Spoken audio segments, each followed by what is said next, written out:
When you think about businesses that are selling through the roof, like Aloe or Allbirds, sure, you think about a great product, a cool brand, and great marketing. But an often overlooked secret is actually the businesses behind the business, making selling, and for shoppers, buying, simple. For millions of businesses, that business is Shopify. Nobody does online business better than Shopify.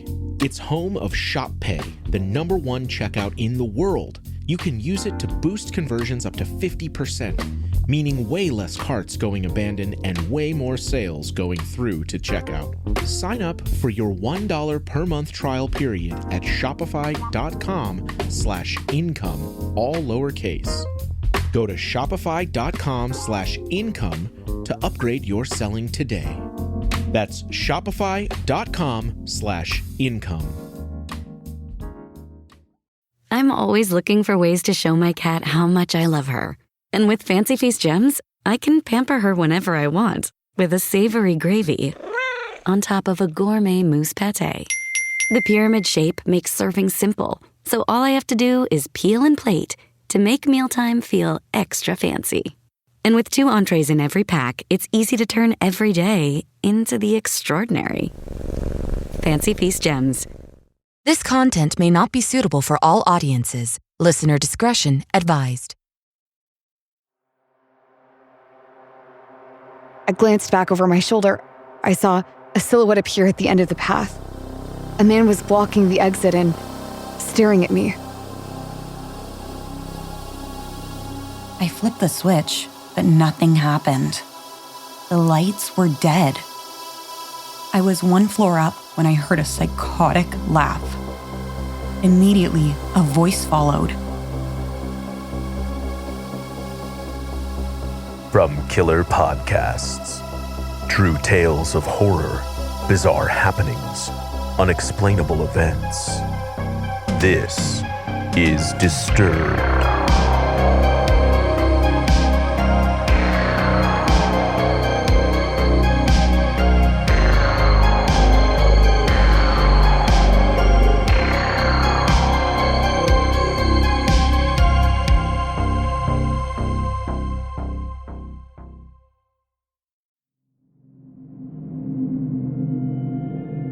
Hello, and welcome back to the show. This week, we have 4 stories that will make you shudder. So sit back, listen closely, and dive into the horror. In our first story, a longtime neighbor reveals his hidden intentions. Narrated by Lizz Kellermann, from Disturbed listener Lavina. To share your story, send us an email at mystory@disturbedpodcast.com.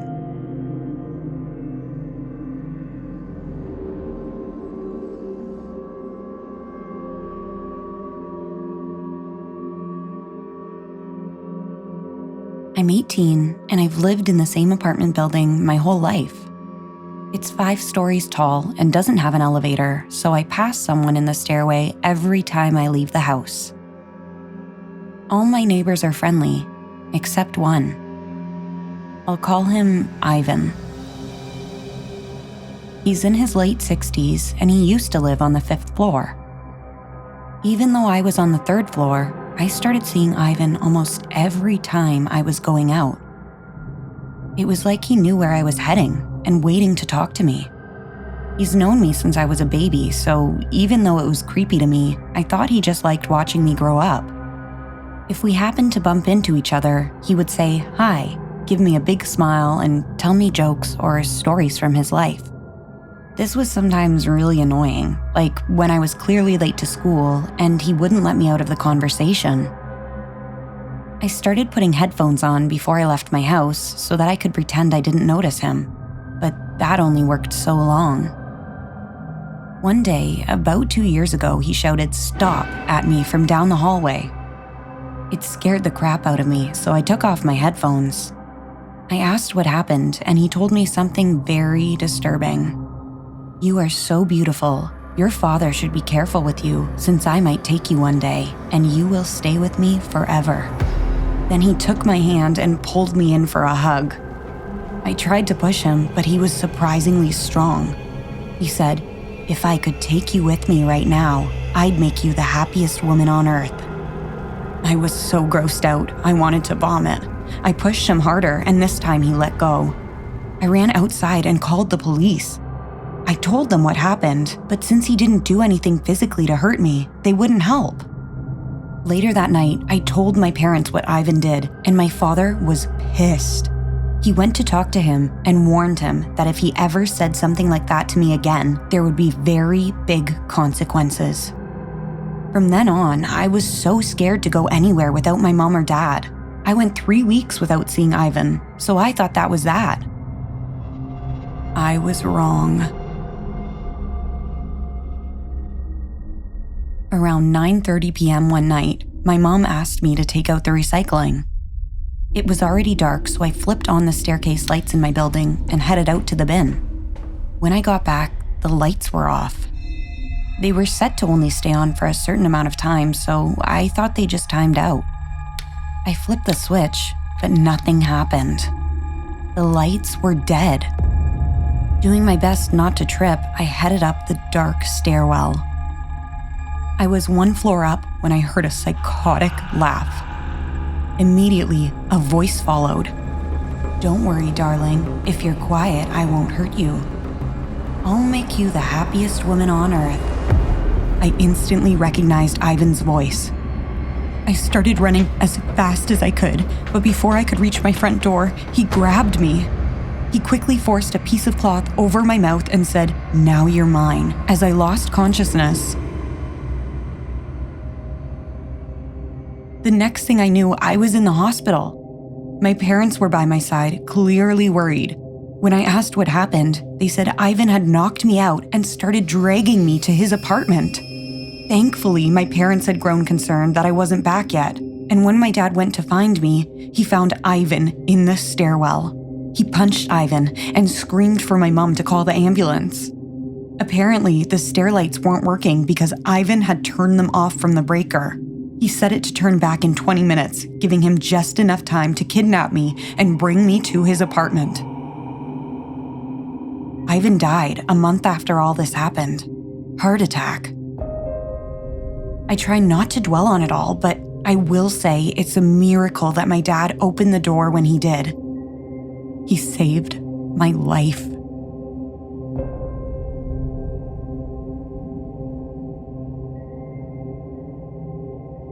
Don't run away. Disturbed will return in a moment.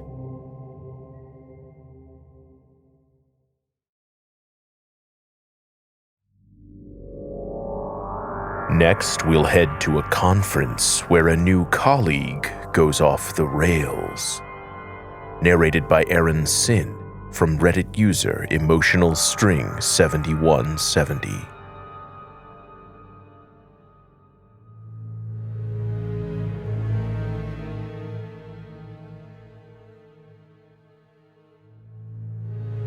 This story happened almost a decade ago, but it still creeps me out whenever I think about it.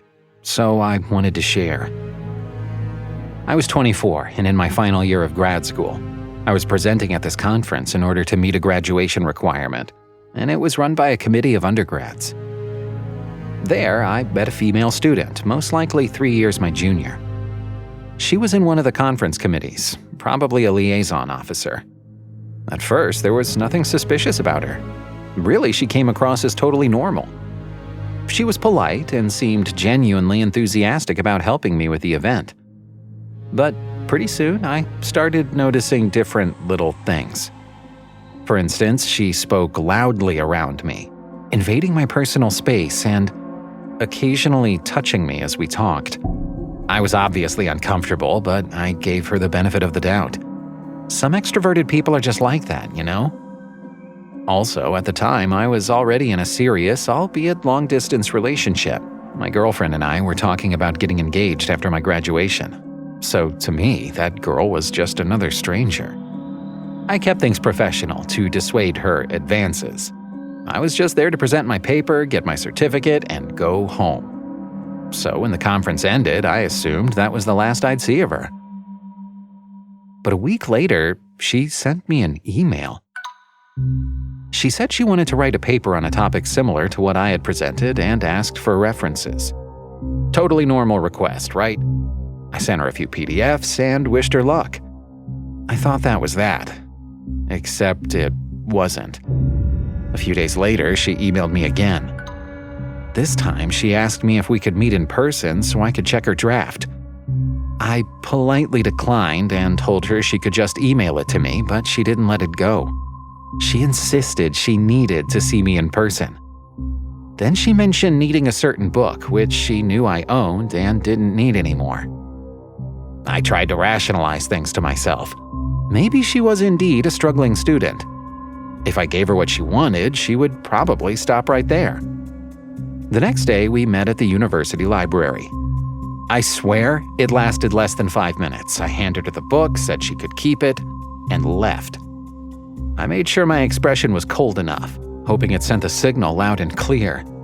She, on the other hand, looked extremely thrilled, like a kid seeing their favorite ice cream truck. But again, I tried not to think too much about it.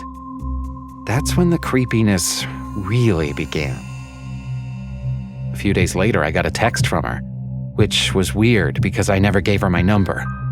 Turns out she dug it up from the participation confirmation list of the conference. I don't know if that's technically illegal, but it definitely isn't something you should be doing. I immediately felt creeped out. I texted back, clearly irritated, saying my number was strictly for personal use only. She replied, "Why not make it personal this time?" This girl was definitely nuts. I had been incredibly clear that I wasn't interested, and she was dismissing all of it. I left her on red because I was tired of her bullshit. But as I'm sure a lot of you know, ghosting sometimes makes things worse. A few weeks later, a friend pulled me aside and asked, "Hey, are you dating that girl you met at the conference?" I froze. "What? No." She looked at me seriously and said, "Well, she's telling people you are." My stomach dropped. As I mentioned, I was already in a committed relationship, planning to propose soon. The last thing I needed was for crazy rumors to spread. In panic, I denied it immediately, explaining that I barely knew her. Hell, I couldn't even laugh the rumor off because it would definitely jeopardize my relationship. That's when my friend said, "You need to see this." She happened to follow this girl's private Twitter account and showed me screenshots. And man, I do love me some creepypastas, but this still ranks in the top 3 creepiest things I've ever seen. Her Twitter bio literally had my username in it, like we were together. Almost every tweet was about me. Some were cutesy, some were slightly R-rated, but all of them framed us as if we were an actual couple. "He looks so tired today. Wish I could cuddle him to sleep. Thanks for making my day. It was the sweetest library date ever. He acts cold, but I love it when he plays it cool." Catch the library date part? Yeah, it was the 5-minute handoff where I shoved a book into her hands and left. That was it. But in her head, it was a romantic memory. Even creepier, she was subtweeting me without following me. For instance, if I tweeted something like, "Man, what a long day at work," she'd post, "Wish I could pamper you after work. You deserve to be happy." I was horrified. It was like she'd created this parallel universe where we were in a relationship. She was broadcasting it for all her followers to see. Worse, without even me knowing it. I told my friend that the rumors weren't true. I also asked her to tell everyone in her immediate circle that the girl was not right in the head. I thought that would alleviate things. It didn't. The following week, my friend showed me more screenshots from her account. This time, her tone had shifted completely from lovey-dovey into rage. She was tweeting about me, ghosting her, calling me ungrateful, acting like I'd betrayed her. And then came a tweet that made me go cold. "He has a girlfriend. Won't believe it until I see her. But if I ever see her, I'll make that person regret stealing him from me." Before then, she was disturbing, but mostly harmless, like watching someone hallucinate. But threatening my girlfriend? I was genuinely terrified for her safety. I searched her name on the web and blocked all her social media, going into full paranoia mode. I told my close friends what was happening in case she tried to rope them into her narrative. Luckily, my girlfriend believed me when she saw the tweets and the pictures of the girl. Thankfully, soon after I graduated and had a chance to move away from the city where my university was. I was living hours away, and my girlfriend, now wife, was with me. But the idea that she had even thought of targeting her made me shudder. Years later, that same friend who spilled the tea said she had done the same thing again, now to another guy in her cohort. The pattern was the same. She would spread rumors, reframe innocent encounters as romantic dates, and post about him obsessively. The scariest part wasn't just her obsession. It was how easily people around her target could have believed it. If my girlfriend had seen her tweets before hearing my side, if colleagues had believed the rumors first, it could have wrecked my life.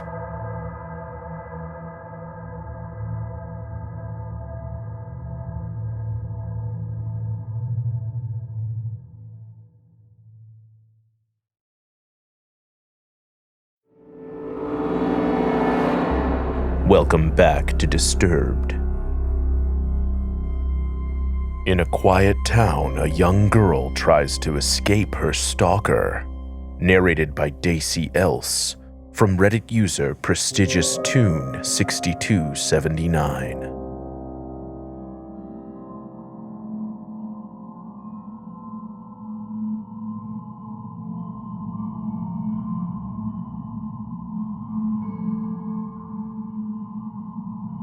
I was 15. It was 2 p.m. on a Sunday. I just finished hanging out with a group of friends in town. I lived in a relatively small city at the time, and the main access to get to and from the center was through little nature walkways at the back of dead-end streets. I was walking home and had turned down one of these streets. It had a small school on my right and a few houses on the left. As I approached the walkway, a red car pulled up into the empty school parking lot next to me. I have never in my life felt so sick to the stomach like that before, but I couldn't tell why. When I tried putting a finger on it, I realized that every house had an empty driveway, meaning the car wasn't visiting anyone and there were no witnesses. I started down the alley, picking up my pace when I glanced back over my shoulder. I saw a silhouette appear at the end of the path. A man was blocking the exit and staring at me. After a moment, he shouted something, but I couldn't tell what he said because I had headphones in. I started walking as fast as my black frilly tutu and chunky boots allowed me, knowing there was no way I could run in this outfit. The man kept shouting, and when I looked back, I saw he was running now, trying to catch up with me. What really freaked me out was that he slowed down as he passed an elderly couple to hide what he was doing. I reached the exit of the path and continued up the street, but I got stuck waiting for the crosswalk. Thankfully, I saw some people unloading a car across the street, so I thought there was no way he'd try anything. I was wrong. He caught up with me and grabbed my shoulder. In a panic, I spun around and pulled out my headphones. He was in his mid-20s and had some light facial hair. He said I was attractive and asked for my name and if I was single. I instinctively told him my real name, but quickly lied and said I was taken. Then I noticed that group of people by the car again. They looked nervous now and scurried off around a corner. Thankfully, the man didn't push any farther. Weirdly, though, he didn't turn around and head back down the alley. Instead, he walked over to a white car that was parked by the entrance. He got in and started arguing with the driver. It was so weird because this clearly wasn't a taxi, and the only way back to his car would be the walkway or a 40-minute drive around to the other side. Why was there someone waiting for him at the exit of the alley? It didn't make any sense, but I turned away and continued walking home, checking over my shoulder until I got in the house and locked the door. Thinking back on this now, he would have had to be following me for some time in his car before turning into the lot because, like I said, there was no other reason for him to be on that street. I posted about this a few days ago and asked if I was overreacting, and most people said it was creepy at the very least and possibly even a trafficking attempt. I'm glad my instincts kept me safe, but it's terrifying to think that I was one step away from serious danger.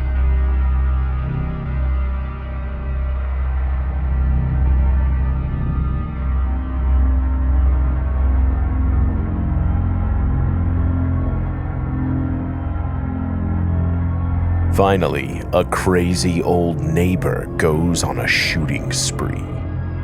Narrated by Terra Ashe from Reddit user BeyondIll9968.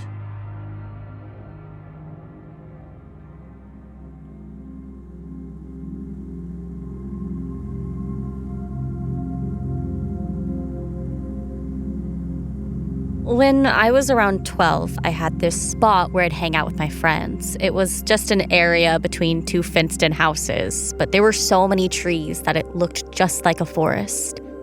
We decorated it with a broken-down table and some chairs we found on the street. Sometimes we'd skip school and visit. Other times we'd just stop by to hang and smoke the cigarettes I stole from my parents. One day we were chilling as usual, but after only 10 minutes, this lady came out of her house. At first, we assumed she was a man because she had her shirt off and all we saw was her bare back. But when she turned around, we could see everything. We all stayed silent, trying to hide our presence, but my friend stepped on a twig and blew our cover. The lady started screaming nonsense about how we were in her yard, even though we were clearly behind the fence. Nevertheless, we were scared shitless and decided to leave. One of us had a house nearby, so we headed down the fence in that direction. Then, bang!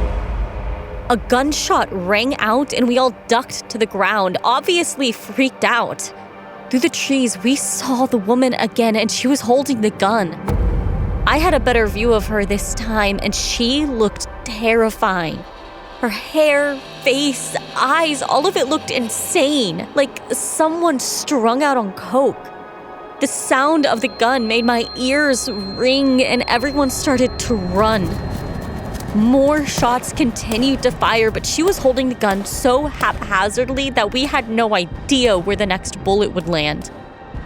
We ran for our lives along that fence, praying that she wouldn't get the gun under control. After the longest minute of my life, all of us got safely onto the street and reached my friend's house where their mom was waiting with the door open. She had heard the gunshots and saw us running. We called the police, and after talking to all of us, they arrested the crazy lady on charges of child endangerment. The more I've thought back about it, the more I think she had to have been on some powerful drugs. It's been years since that happened, but now whenever I hear gunshots or fireworks, I start to panic.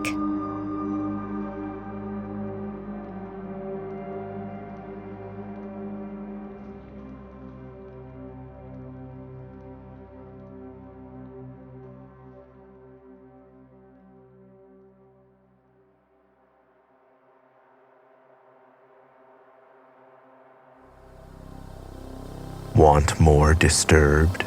Check out our Patreon for member-exclusive content, early merch access, and other cool perks. I'm your host, Doug Bailey, and this has been Disturbed, a production of Killer Podcasts and part of the Evergreen Network. For more paranormal and true crime shows, visit killerpodcasts.com. Follow our social channels at Disturbed Podcast on Instagram or Disturbed_pod on Twitter. If you enjoyed the show, please consider subscribing and reviewing on your favorite listening platform. Share your own true horror story at disturbedpodcast.com. Music by Epidemic Sound and by Carl Casey at White Bat Audio. Our producer is Declan Roars. Audio engineering by Nathan Corson, Will Pritz, and Sean Rule Hoffman. Executive producer Bridget Coyne. Until next time, stay safe out there.